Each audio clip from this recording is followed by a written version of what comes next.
Good morning, good afternoon, and good evening, everybody, whatever part of the world you're currently listening to our podcast and video blog. Today is February the 28th, so today's the last day of the month of February. I hope your month of February uh, was productive, meaningful, and enjoyable. It's one of the shortest months in the year. So, I hope your February month was a special one. With this said, folks, I don't know if you saw or have heard of the latest meeting that took place between Mr. Zalensky and President Trump at the Oval Office uh, in Washington, D.C. White House this afternoon. It's a pretty interesting exchange and overall, meeting of the minds. I've been to various closed door meetings with executives and decision makers, but I find this one meeting that was basically attended by the press, which I am truly glad that the press was there to document and share the meeting with the American public and in all reality with the world, so that we understand the overall psychology, decision making heuristics, and the skill set involved in diplomacy. Okay, I've been to various diplomatic meetings myself uh, throughout my career, and I know sometimes that uh, you know tension could arise, and it could be very um, I want to say you know hard for both parties to come to an amicable uh, agreement in terms of each side's interests. With this said, I'm going to talk about the American side, since I'm an American citizen who have been engaged in frontier and emerging markets of Central and Eastern Europe. I have a little bit more of, I guess, experience in the region um, as a former U.S. Peace Corps volunteer in Eastern Europe, and as a professional that have been engaged in various business meetings and diplomatic meetings in the region. Okay, as a consultant in business. So with this said, folks, I just want to reflect on my last candidacy in the U.S. General election in 2020. Okay, as a U.S. Senate independent candidate who did not really get the opportunity to address the public during the pandemic. But I managed to have some events where I spoke about my experience in Central and Eastern Europe and my overall assessment of what's going on in the region. I first moved to Central and Eastern Europe, specifically back in 2008. Okay, folks. And at that time, there was a pre existing conflict that was taking place between Russia and Georgia. And obviously, in 2014, there was an escalation of tension between Russia and Ukraine. And a short war did take place at that time. And that war was an ongoing situation between Russia and Ukraine. It never stopped up until they had a referendum. Now, yes, they had a referendum, but it didn't completely stop. It just kept on going till up to 2022. Okay, folks, the year 2022. But when I was campaigning, I did mention that I'm expecting some sort of, saber rattling, muscle flexing to happen in the next few years between Russia and Ukraine back in 2020. Okay, and they did not let me address this, concern as a U.S. Senate candidate back in 2020, back in the year 2020, because I was running with virtually no money, not a whole lot of name recognition, and there was an ongoing pandemic, so social distancing was in place and people weren't not allowed to congregate. But with this said, folks, I was very much, trying to pay attention as what could happen between Russia and Ukraine. And so uh, in 2021, when I was in Spain, I came across this warning uh, from Russia to Ukraine stating that some of their territories that sided in the 2014 referendum that sided with the Russian Federation are being attacked by the Ukrainians or whoever it was that was sent to uh, disrupt the peace in those territories that sided with the Russians during the referendum back in 2014. So that basically prompted the Russians to put their military around those borders, even though some of those, territories had already been occupied by a small portion of the Russian military, but it wasn't a full-fledged occupation of those, territories that sided with the Russians. They just basically tried to protect those new territories that sided during a referendum, during an election, to be a part of the Russian Federation, a part of the Russian territory.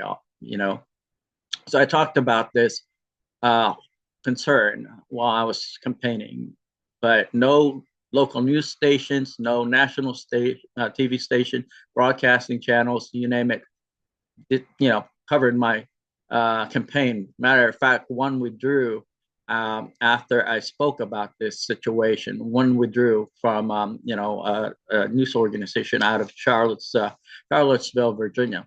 So they did not publish my thoughts on this issue. So now in the year 2025, everything that I was worried about and tried to preemptively, raise awareness of is happening today, unfortunately. Um, and, you know, today's meeting between President Trump and Mr. Vladimir, I'm sorry, not Vladimir, but Mr. Zelensky, basically um, exposed a lot of, freedoms and um, opportunities in the way that the previous Democrat administration allowed Mr. Zelensky to partake in. Okay. And he basically brought that same kind of rhetoric and verbal strategy and decision making approach into a Republican administration. And I think just, looking into what took place and listening to it, I think he's gotten way too used to engaging the Democrats as if, you know, he's going to be given a free pass when he's talking to a Republican administration. And today, obviously, the Trump administration checked him and said to him, you need to, be more respectful of our office. You need to be more respectful of the American people. Um, yes, I agree 100% because in all reality, we've been supporting taxpayers, American taxpayers have been supporting Ukraine and providing assistance, both weapon and funds, to Ukraine, even though many Americans did not believe that we should be supporting a war that could have been prevented a long, long time ago. Okay, on top of that, we could have, ended up helping Ukraine and save more lives by de-escalating the conflict. So with this said, folks, let me get back to my history of campaigning and my history of working and operating in Central and Eastern Europe. So what I'm more interested in, to be honest, was in economic development, supporting trade, commercial development in the regions, between the U.S. and Central and Eastern Europe. And I've situated myself in those markets for, roughly over a decade. Okay, I commute back and forth, Washington D.C. and Central and Eastern Europe, so that we can facilitate a trade relationship with Central and Eastern European countries, improve relationship, increase the overall capacity of their market, and provide support in their overall structure and rebalancing of their market economy so that they can be just like any other Western countries. Okay, folks.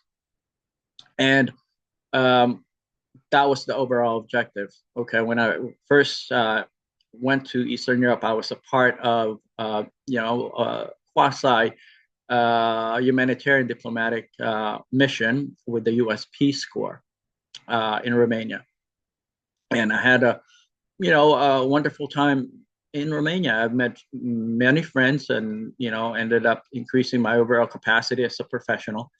Uh, but Romania, as any other Eastern Central European countries are having to deal with, are also building their social and market capacity at the same time.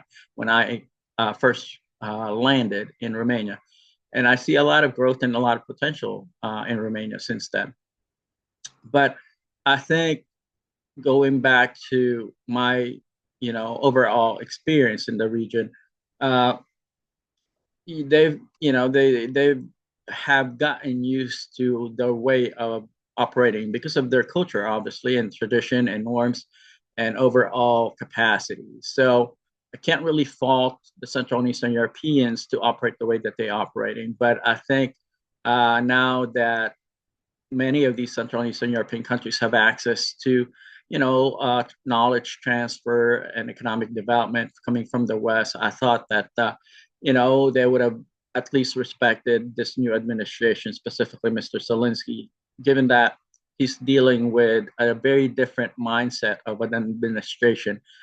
This administration wanted to de-escalate the war situation, be more diplomatic, versus the previous administration, which basically gave him a blank check to use US funds and weapons to engage a country that is far more bigger and has a readily available professional military at their, disposal to engage high, potential nemesis.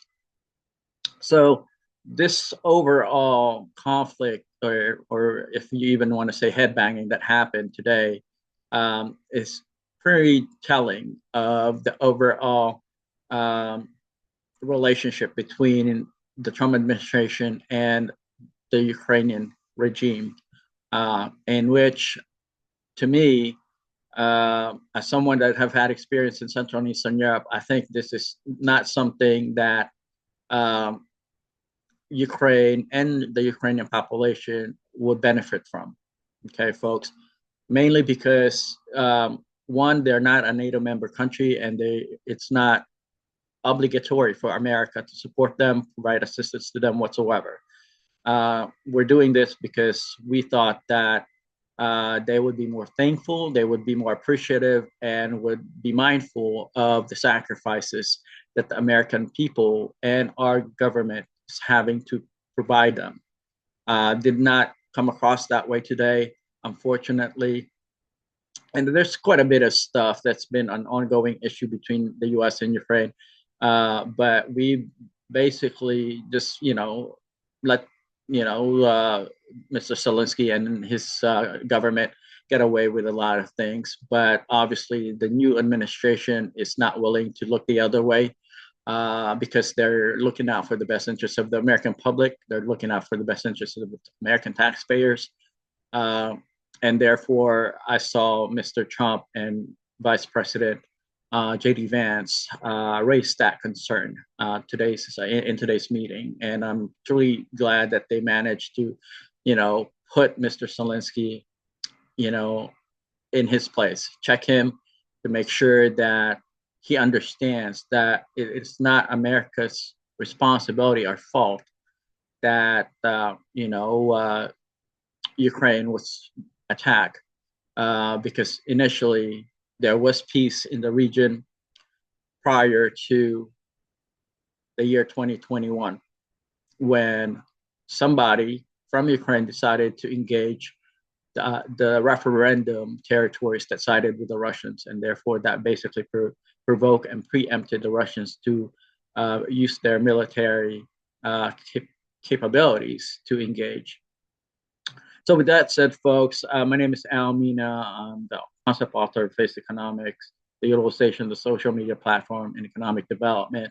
I just thought I'd, reflect on my former candidacy in the U.S. Senate, why my name did not make, public attention or was accessible to anyone during that election season.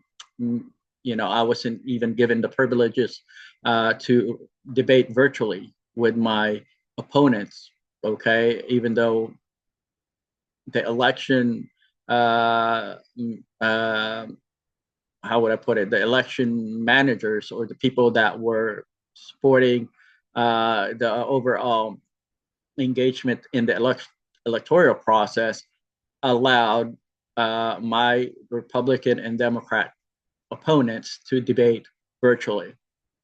Even some of the universities did not let me speak my mind and engage in the debates or even just talk to their public.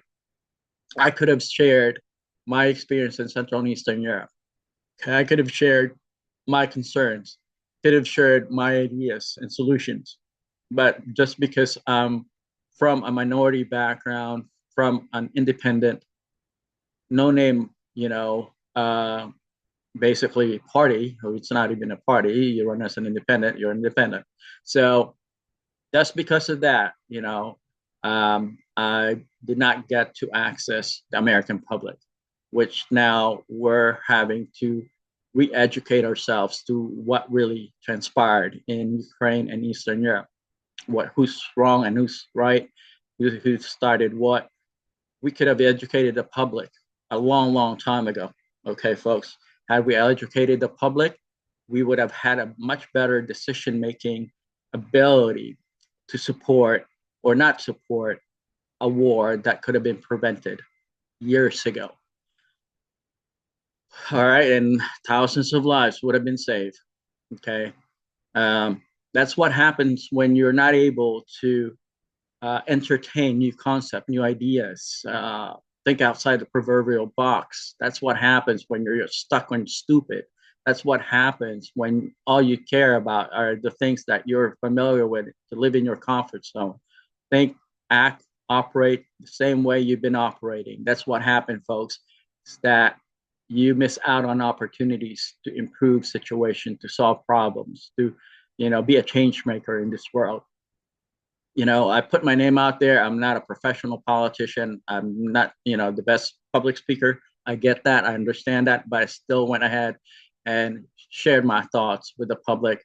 I know there are people that were laughing at me. I know there were people secretly ostracizing me behind my back. I know there were people that thought that, nothing was going to come out of my campaign or even out of my overall professional activity.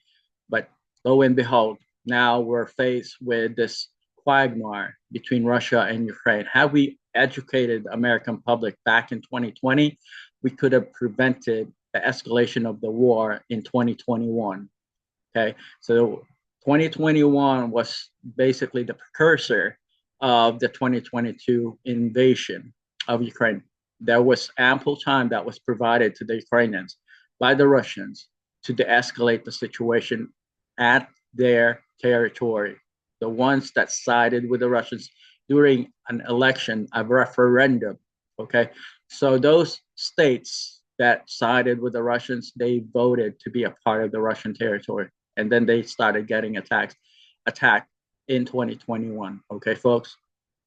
I mean, all this are available. Everything I'm telling you are available online. You can just, Google all the years that I'm telling you about now. The 2021, 2014 issue with the referendum.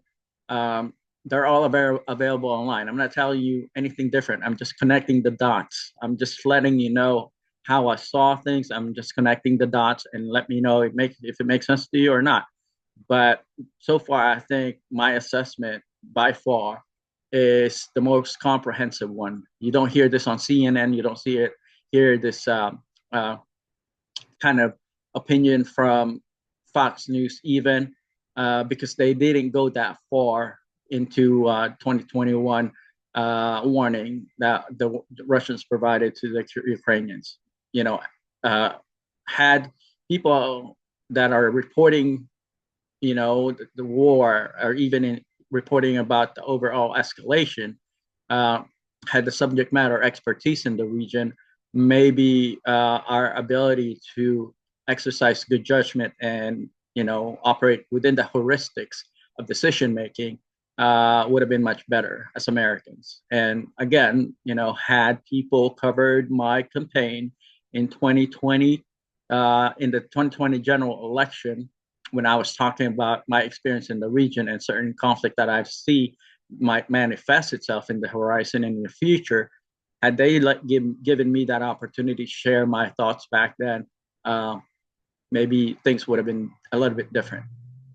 I'm not saying I know it all. I'm not saying that everything that I'm telling you are infallible, and it could be, it couldn't be challenged. Okay, that's fine. If they want to challenge it, go ahead and challenge what I'm telling you now. But overall, folks, my assessment by far is a fairly different type of interpretation compared to what the mainstream media that didn't cover my campaign are now cranking out and sharing with the public, and even the local medias. So with this said, folks, thank you for listening. My name is Mina. Looking forward to our next engagement. Have a wonderful March coming up. Take care. Bye-bye.